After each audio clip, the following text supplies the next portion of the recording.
Yo soy una pequeña hija del tiempo.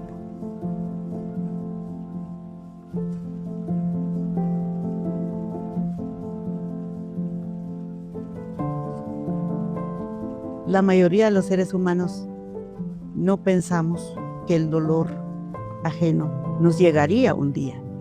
Nuestro espacio, nuestra propia magia sería vulnerada un día. Y ese ritmo de vida, de dormir, levantarse, preocuparse por lo que uno tiene que hacer y por los demás que están cerca, pues parecía un paraíso muy importante. Ya de hecho sentí un golpe enorme cuando a los 16 años tuve que salir de Chimel. Y ese convento, pues limpié lo que tenía que limpiar, escritorios, pisos, baños, lo que sea, no hay problema. Y a la vez aprendí la alfabetización, aprendí el español, pero en eso todavía se oía la guerra lejos. Pero un día me llaman y me dicen que mi mamá está muy grave. Entonces yo me quedé a atenderla. Llevaba como unos 8 días en la casa cuando dijeron, vienen los armados. Yo dije, los armados, pero... Y era un paso de una columna guerrillera que pasó por la comunidad. Y entonces toda la gente, la poca gente que estaba en la aldea se juntaron, se unieron. Y mi papá en ese momento no estaba. Y nosotros estábamos ansiosos porque regresara mi papá. Eso fue algo que nunca sabía, que detonaba un otro capítulo. Y entraron todos nosotros, las comunidades, juntamos cosas para ver si se les daba algo. Algunas personas trajeron algo de comida, algo. Por eso a veces en la guerra se participa, no necesariamente porque uno tomó una decisión, sino porque uno tiene que cuidarse y pensar en los niños y pensar en la casa y pensar en los hombres que no han llegado. Pues toda la gente quería un consuelo, no estaba mi papá. Esperaban que llegara mi papá para que tome decisiones, porque mi papá obviamente era un líder. O sea, mi papá dirigía las comunidades. Entonces ya, como a las 4 de la tarde llegó mi papá, llevaban esa columna como, no sé, 3 horas, y estaban acampadas en las orillas de un río, muy cerca de la casa. Y después alguien les dijo, ¿por qué no se pasan en la capilla? Y la capilla era el lugar donde oración, pues, o sea, era el lugar de la iglesia. ¿Por qué no pasan en la capilla? Así les preparamos un poco de atole y así van a vivir. Van a venir los señores. Y en eso están cuando llegó mi papá. Mi papá es un tomador de decisiones, un dirigente campesino, es un hombre que sabía muchísimo de organización. Entonces mi papá empezó a delegar a todos los que estaban de la comunidad. Usted pues va allí, usted va aquí, hagamos esto, no provoquemos a nadie, solamente pues atendámoslo bien para ver si se van.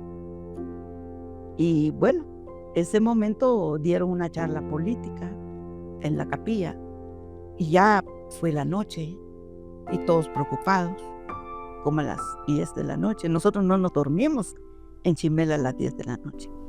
Toda mi vida nos dormimos 7 de la noche, 8 de la noche. Se cena a las 6 de la tarde. ¿Por qué? Porque se levanta a las 3 de la mañana y se va al trabajo. Pero también porque la noche es oscura. En Chimel en esos años pues nadie tenía un panel solar. Simplemente teníamos ocote para alumbrar la casa o un candil. Teníamos candilitos yo crecí con candil. Entonces los tipos se retiraron tipo 9, 10 de la noche. Y todo el mundo asustado se fue a sus casas. Y no, ese día empezamos a hacer vigilancia.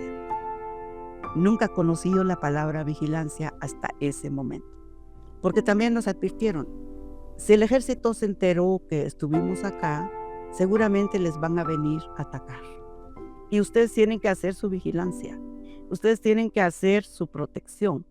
Entonces tienen que destinar los hombres que van a cuidar los caminos, que van a cuidar. Y si viene el ejército, nosotros todavía vamos a estar unos días allá en la loma, allá en la montaña, y nos avisan. Entonces, ese momento quizá donde empezó todo. Estoy hablando del 79. Fue así que empezó en la aldea Chimel. Obviamente 3 días después eh, vemos la columna militar del ejército baja. Y en ese momento, la reacción de los padres, ¿verdad? Primero mi papá dijo, tienes que regresar al convento y nosotros nos vamos a ver aquí, pero tú tienes que salir. Y yo dije, pero a mí me dieron permiso hasta que mi mamá esté mejor. Me dijo, no, te vas. Bueno, me sacaron. Igual no me sacaron de día, porque teníamos miedo de que saliera de día, que que interrumpieron a mis hermanos o a mi primo que me acompañó hasta el pueblo. Caminamos un pueblo bastante lejos para ir a alcanzar un bus y de ahí me vine a Chiantla, Huehuetenango. Pues yo me fui. En esos años no había celular, teléfono, señal, nada. Solo esperar que terminara la semana para ver si mi papá se iba conmigo o no. Eso fue mi primer contacto con la guerra y los primeros contactos de cuidar una trinchera. Porque es cierto, la gente empezó a pensar, si vienen por acá, nos van a atacar por acá, hay que cuidar el camino, hay que poner una barrera. Y entonces la historia de ellos, lo que yo entendí es que no había pasado exactamente así. Se sabía que habían huellas de hombres armados que pasaban 1 hora, 2 horas, pero lo que yo ya sabía era el terror, porque desde el año 77 aparecieron cadáveres en los caminos. Empezaron a desaparecer gente y mi papá decía que muchos de sus conocidos habían sido secuestrados y que muchos de ellos aparecieron muertos. Entonces los desaparecidos y sus papás y sus hermanos los buscaban. Llegaban a mi papá y le decían a mi papá, don Vicente nos tiene que acompañar a buscar porque desaparecieron aquí a unas horas. Y mi papá buscaba una patrulla de miembros de la comunidad para por lo menos hacer presencia con la gente que estaba, sus familiares desaparecidos. Entonces, pero no era con nosotros, digamos. Parecía que nosotros pues no hacíamos nada raro y por eso nunca llegaría. Y así sucesivamente. Yo pienso que ya después los golpes fueron tras uno, tras otro, pero antes que esos golpes unos tras otros, lo que empezó a reinar uno es miedo. Y nace la ley natural que decían mis abuelos, ¿no? Mis abuelos decían, cuando molestas a alguien, ese alguien se pone en alerta. Y esa alerta a veces se vuelve agresivo o en defensa propio, empieza a imaginar cómo protegerse mejor. Entonces yo creo que desde ahí empezó la inestabilidad más fuerte. Ya nunca mis hermanos se fueron a las fincas que estaban cerca para ganar dinero, cómo dejar la casa, cómo dejar la familia. Y es cierto, para nosotros pues preferimos comer de todo lo que coman los demás, si existe, pero no arriesgarse individualmente. O sea, es donde aquí se cierra la comunidad. Y bueno, fue muy pronto que en septiembre ya fue secuestrado mi hermano Patrocinio. Él tenía 16 años y él no conocía mucho el pueblo. Simplemente veníamos cada 15 días a Uspantán a vender cositas, pero no, él nunca salió de allí. Y un día se vino al pueblo, vino con mi mamá, y estando en el pueblo, de repente ya no estaba. Entonces, como en esos años existía reclutamiento forzoso de parte del ejército, mi mamá, como fue en el pueblo, mi mamá lo primero que pensó es que seguramente las Fuerzas Armadas secuestraron, llevaron por la fuerza a mi hermano en el cuartel y empezó a visitar cuarteles. O sea, mi madre era valiente porque fue a preguntar en los cuarteles que estaban más cerca para ver si encontraba a mi hermano. No lo encontraba, lo pedía. Y fue poco tiempo después que se regó la noticia que él había sido quemado en un pueblo. Justo en el pueblo de este huipil que cargo, pedí permiso para regresar. Yo tengo que ir a acompañar a mi mamá. Salí del convento, me llevaron las hermanas monjas, me fueron a dejar hasta Chimén. En esos años la Sagrada Familia tenía una programa que se llamaba Operación Uspantán, que eran catequistas. Me acompañaron hasta el pueblo y de ahí hasta la comunidad. Y mi mamá sí estaba alterada y dijo, parece que van a quemar unas personas allá en Neva y nos tenemos que ir. Yo dije, bueno, pues ¿a qué hora salimos? Saldremos como a las 2 de la mañana para atravesar la montaña hasta llegar al otro pueblo. Está bien, y pues nos fuimos. Sí pasó el incidente, sí dijeron que eran las características de mi hermano, sí dijeron, pero en ese momento toda la gente no iba a hablar. O sea, ¿dónde se los llevaron? ¿Se los consumió el fuego a todos? ¿Qué pasó? Entonces quedó allí. Entonces yo creo que en una guerra no se pierde la esperanza. Mi mamá dijo, no, mi hijo no está mal. Mi hijo no lo han matado, tampoco lo han quemado, así que yo voy a seguir buscando. Entonces me empezó la búsqueda de mi mamá. Mi papá era mucho más, él conocía más. Y le dice a mi mamá, a muchas familias les ha pasado que buscando un ser querido también se arriesgan la vida. Y no quiero que ustedes se arriesguen la vida por buscar otro, porque entonces ya no buscaría un hijo, sino buscaría dos, buscaría todo. Y ahí.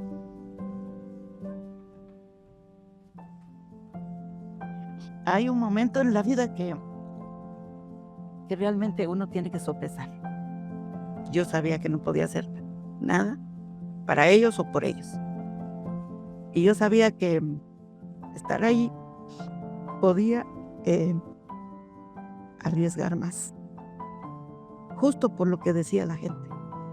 Ella ya entiende bien el español. Ella ya es estudiada. Ella corre más riesgo. Pero en esos años yo no entendía por qué yo corría más riesgo que los que viven allí. Primero porque yo ya estaba en un colegio, ya sabía leer y escribir, ya hablaba algo del español, ya entendía, digamos, algo más. Entonces, desde allí yo entendí que el liderazgo no es solamente un liderazgo porque tú aprendes, sino porque tú buscas soluciones, porque tú encuentras soluciones, porque harías lo posible por una solución. Y eso solo lo da el conocimiento. Entonces ya mi papá dijo, mija, es que tienen razón, porque si a ti te secuestran, te torturan, puedes decir más información. Mire, ya acompañaste a tu mamá aquí, saliste a las 2 de la mañana para ir a buscar a tu hermano, y si te acusan de que te fuiste con la guerrilla en ese tiempo, entonces ya serías uno de sus enemigos. Entonces, mejor te vas. Salí de nuevo corriendo.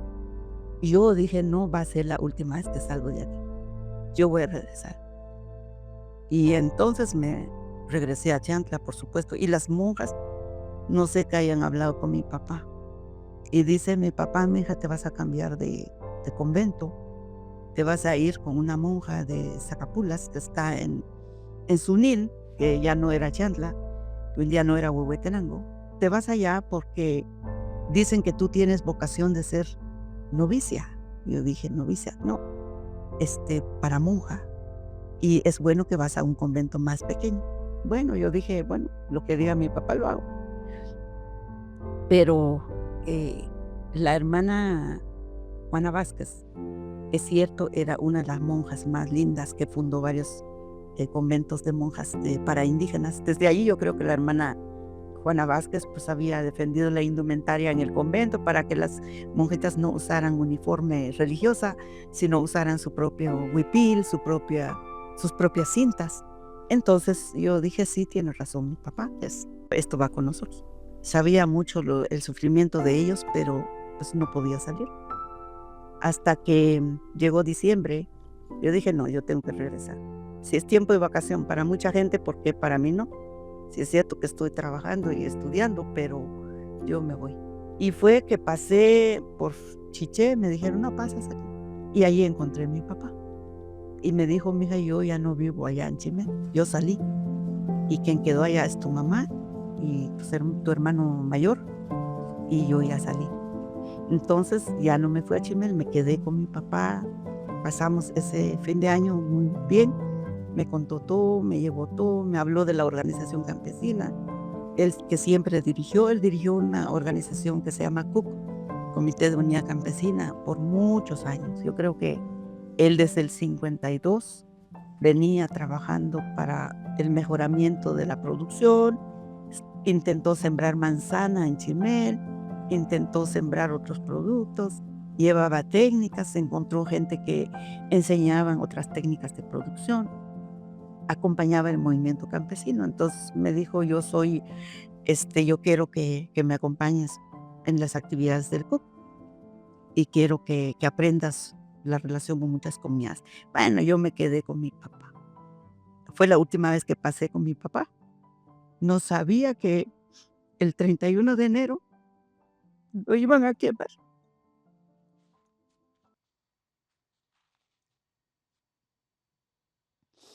No se preocupen, yo lloré muchas veces.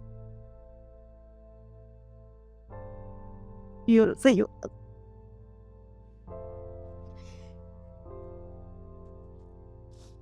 no me da pena llorar a mis muertos. No quiere decir que no haya hecho un resarcimiento propio. Yo gracias a mi resiliencia, que parte de mi resiliencia es sentirme impotente.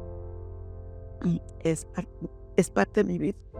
Yo conocí las personas que quemaron junto a mi papá. Las Marías Anay éramos prácticamente de mi generación, mi juventud, hijos de dirigentes, compañeros de mi papá. Regina Paul, crecimos en la aldea, cargamos leña juntas. Mi primo Francisco, que iba con mi papá. O sea, perdí más gente cercana. Fue eso. Yo dije, voy a ir a ver a mi papá porque yo sabía que algo pasaba. Yo sabía que ese día iban a estar en la capital. Pero bueno, y yo sabía que venía con mi mamá, que es lo peor. Porque una cosa es perder uno de tus seres queridos y otra cosa es perderlos a los dos. Porque yo realmente ya no era menor, pero vivía como menor, porque dependía de ellos. Hasta por la noche ya las monjas me dijeron, pasó esto. Yo dije, bueno, yo voy a encontrar a mi papá donde lo están velando. Y me dijeron que no podía. Y fue duro imaginar cómo iba a ser y si ahí estaba mi mamá y si ahí estaban mis hermanitas, porque tenía 2 hermanitas pequeñas, que es Anita y Lucía. Y mis 2 hermanitas pequeñas nunca se desprenden de mis papás. Fue tiempos de incertidumbre muy grande hasta que vino alguien de Uspantán y dijo que no, que mi mamá regresó justo ese día que quemaron a mi papá. Yo creo que los sueños son reales, porque yo soñé a mi papá 3 días antes de su muerte. Y sí, ese sueño me tenía así como inquieta. Y bueno, ahí me quedé yo perdido en un vacío. Me sacaron las hermanas de Chandla por seguridad. Se tiraron noticias en el pueblo que yo había sido capturada, había sido secuestrada, que la única hija de don Vicente que estaba en un colegio, pues que había sido desaparecida. Y yo dije, mi mamá se va a morir de pena y tengo que llegar a mamá como sea.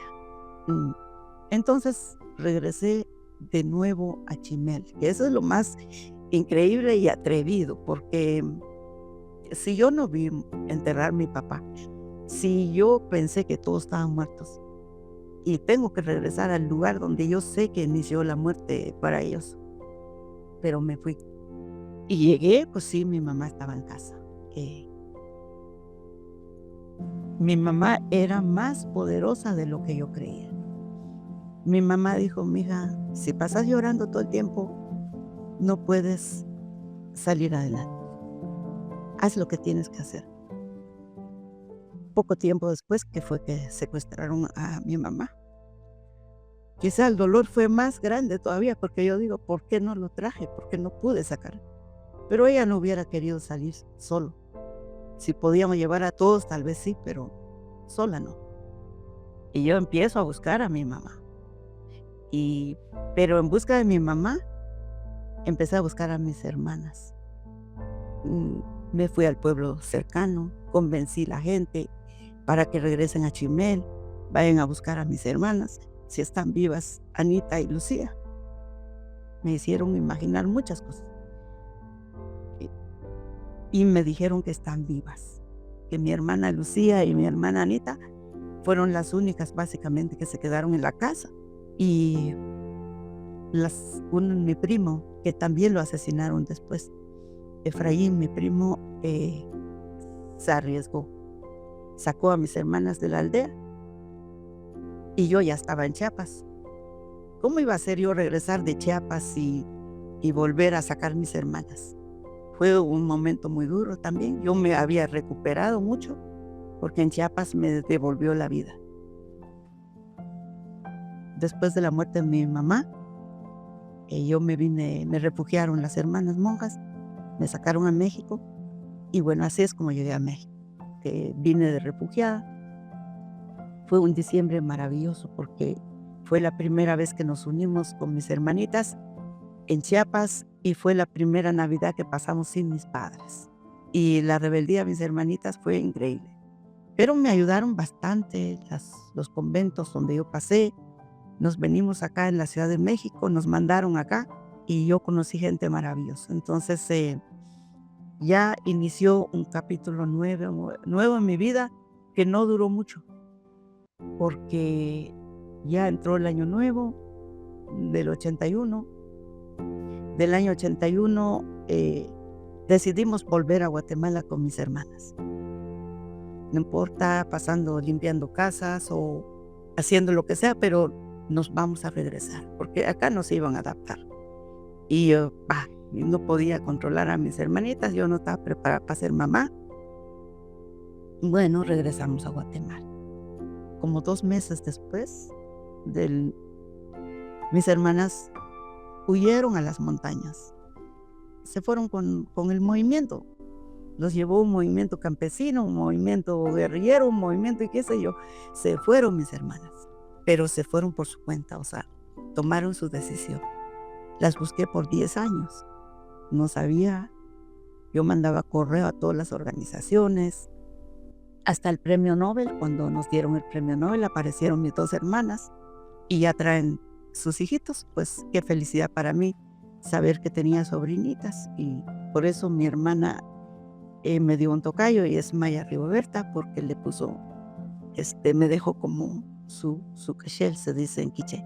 Yo ya había caminado mucho. Yo no tuve mucho tiempo, casas, bienes, joyas, qué sé yo. Solamente tenía mi indumentaria que tenía que usar como una persona nómada. Si me quedaba en la casa de las monjas, me quedaba en casa de amigos, amigas. Conocí muchos amigos aquí en México. Ya cuando salieron los refugiados guatemaltecos, pues es obvio, mi gran comunidad eran los refugiados. Y yo mantuve una casa hogar aquí en México de chiquitos que no tenían mamá y papá y se los trajeron como perdidos. Tampoco sabía si era su identidad lo que los acompañaba cuando llegaron. Y entonces yo me ocupaba buscar juguetes para los niños, para llegar a ellos por lo menos el fin de año con muchos juguetes. Bueno, entonces hacía distintas cosas. Aquí yo creo que dejé parte de mi juventud, parte de mi niñez, porque me sentía una niña cuando mis papás desaparecieron. Pensé que podía mantener a mis hermanas, no las pude mantener. O sea, todo eso, encontrar a mi mamá, fue mi meta. Si ella está en alguna esquina, anciana, cabello blanco, la voy a reconocer. Encontraré a mamá tarde o temprano.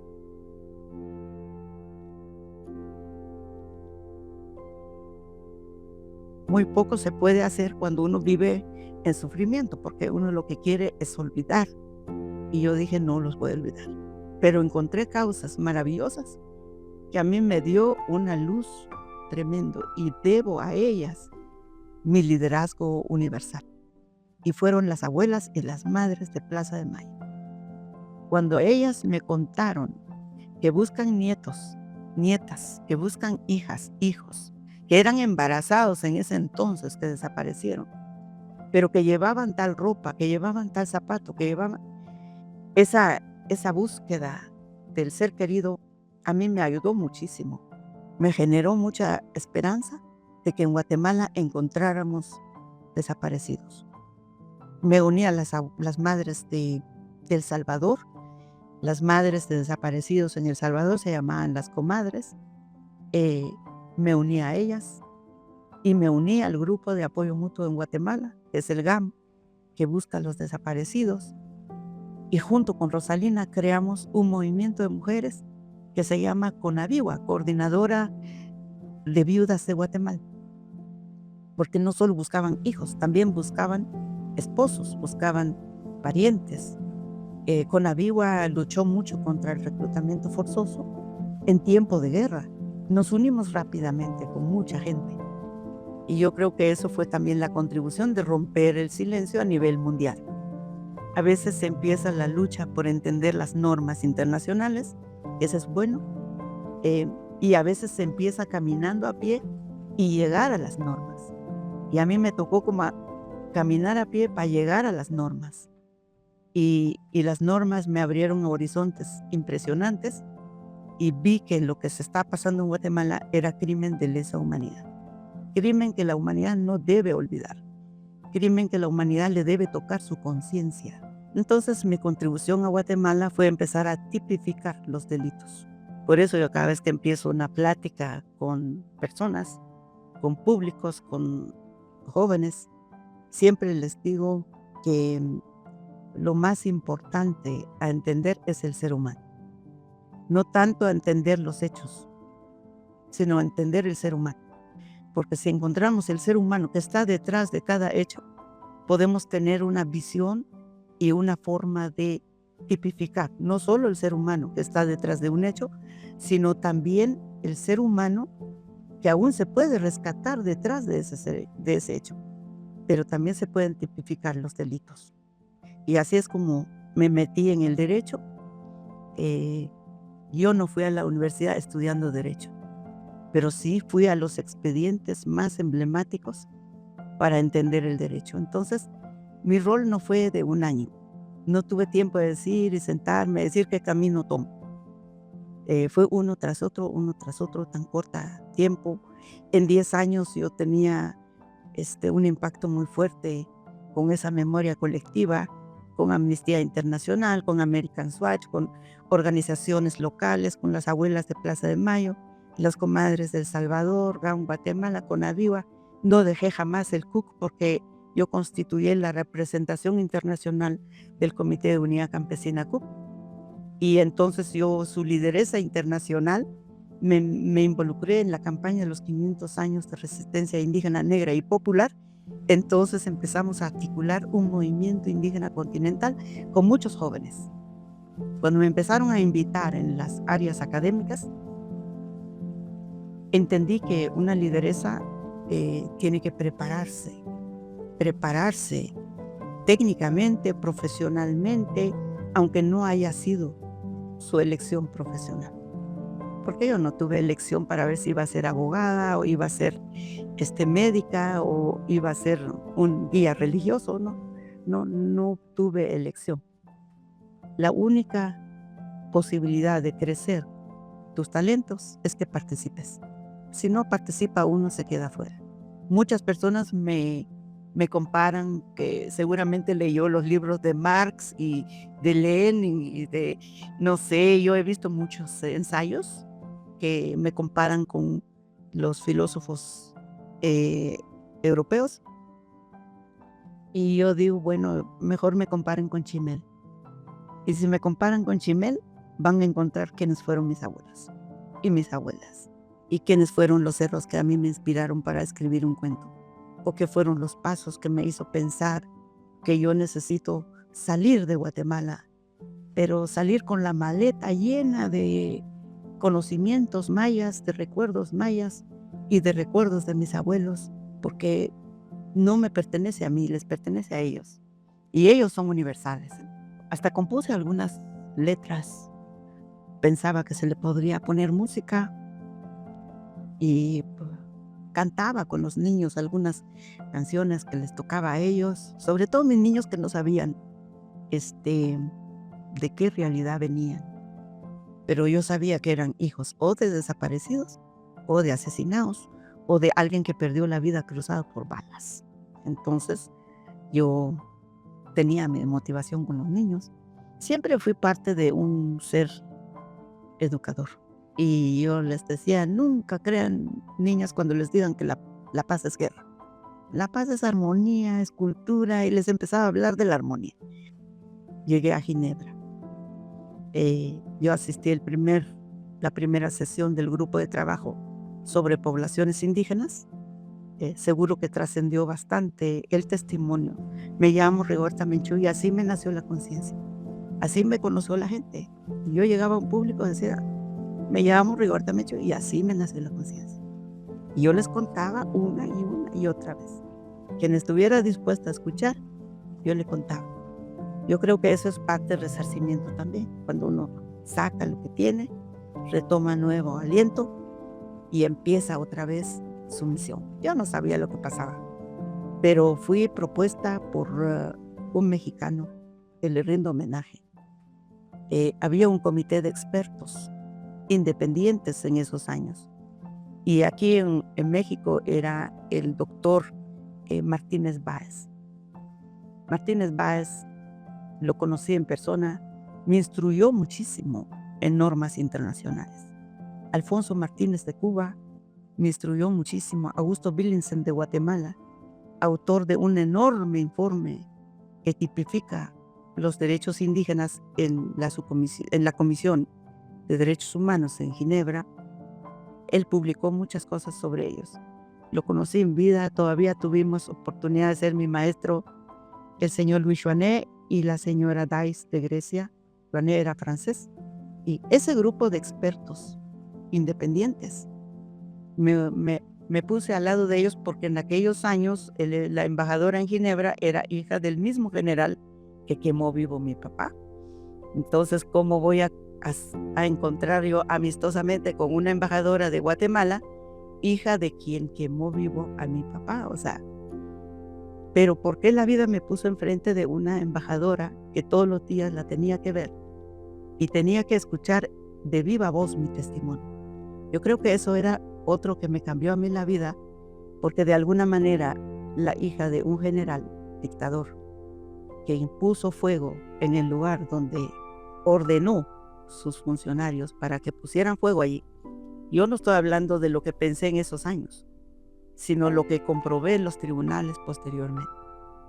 Entonces, obvio que me iban a sacar a patadas de Ginebra, pero un hermano de Escajé, norteamericano, dijo un dicho en el 2023, dijo, yo vengo en paz, y si me cierran la puerta, lo voy a abrir a patadas. Ese dicho de un hermano indígena a mí me sirvió mucho en la vida. O sea, yo vengo en paz, o sea, yo no vengo, simplemente quiero que me escuchen.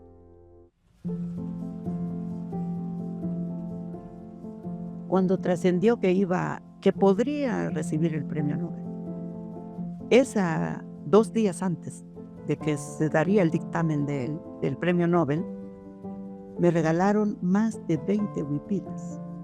Y uno de esos huipiles es este. Esto tiene más de 23 años. Y venían huipiles de mujeres por todas de los 24 grupos, porque recibí más de 20 huipiles. Y cuando me entregaron el premio Nobel, recibí otra tanda de huipiles, de indumentaria completa. Así que a veces los rebozos, los huipiles que yo uso, no es porque me gusta también, es porque el orgullo que siento por los mayas de Guatemala, tejedoras, alegres, espirituales, profundamente cósmicos. Porque este huipil tiene la cruz cósmica: salida del sol, nacimiento de sol, nacimiento de noche, nacimiento de agua y nacimiento de oxígeno. Tiene la cruz cósmica que nosotros llamamos. Entonces, todos los huipiles de aquellos años que recibí el premio Nobel cargaba un calendario de tiempo.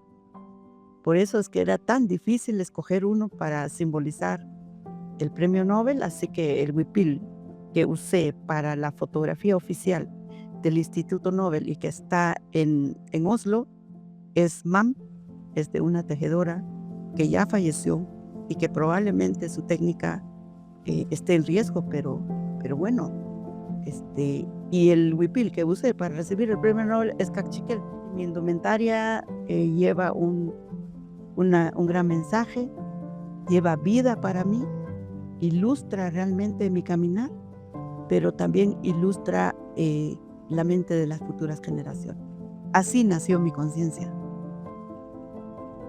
Gracias a la historia de ustedes es que a mí me hicieron un reconocimiento. Gracias a ustedes, todo lo que se transmite en relación a memoria colectiva. Si ustedes se acuerdan, recibí el premio Nobel diciendo, la memoria no es personal, mi memoria es colectiva, mi memoria es de mi pueblo. Pero si yo no compruebo que mi pueblo lo asuma como memoria, lo que es mío y lo que es de ellos, pues tengo que hacer conciencia para que lo hagan. O sea, trabajar la conciencia no solo en el mundo exterior, sino en el mundo que alrededor de uno, y empezando por la familia. Yo le dije a la familia, yo no soy porque estoy estudiada o porque hablo otro idioma, sino yo quiero que ustedes sepan que eso es dignificar nuestro pueblo, es dignificar nuestra familia, es dignificar nuestros apellidos, es la dignificación de nuestro linaje. En mi libro yo dije, nunca me voy a casar, porque yo sabía que era muy duro pensar que iba a ser un hogar o una familia y no, si no encuentro mi mamá, si no encuentro a los restos de muchos de mi familia.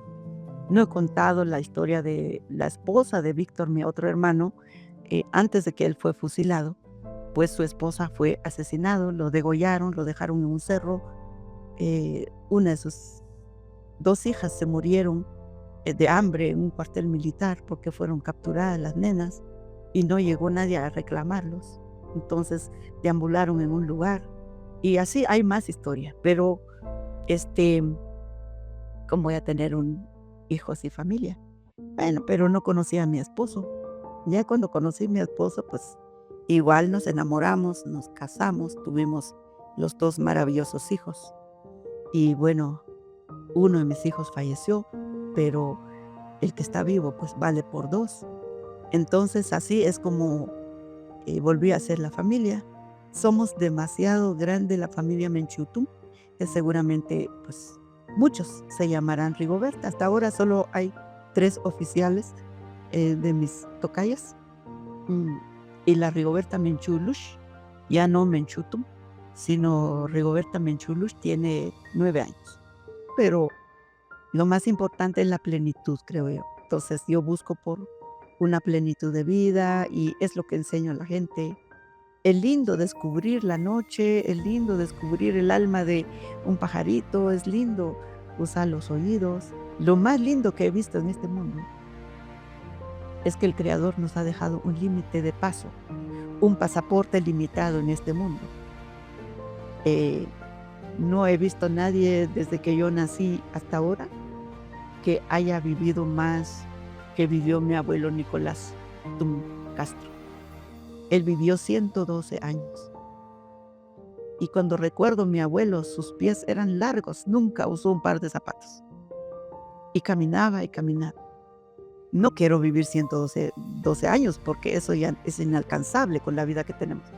Pero sí, si ese es el año más alto que vivió uno de mis seres queridos, nosotros, ¿por qué no estamos agradecidos con lo que nos toca? Pero lo que significa es que tenemos un límite. Entonces, yo también no interpreto la muerte como una condena. Interpreto la muerte como una evolución, una transición, un cambio de ser. Entonces, pues allí mis seres queridos están y ellos me acompañarán, más si los llamo, más si les digo lo que les digo, les pido y siento su protección. O sea, la eterna presencia. Yo creo que lo que más aspira a un ser humano en el mundo debe ser su eterna presencia.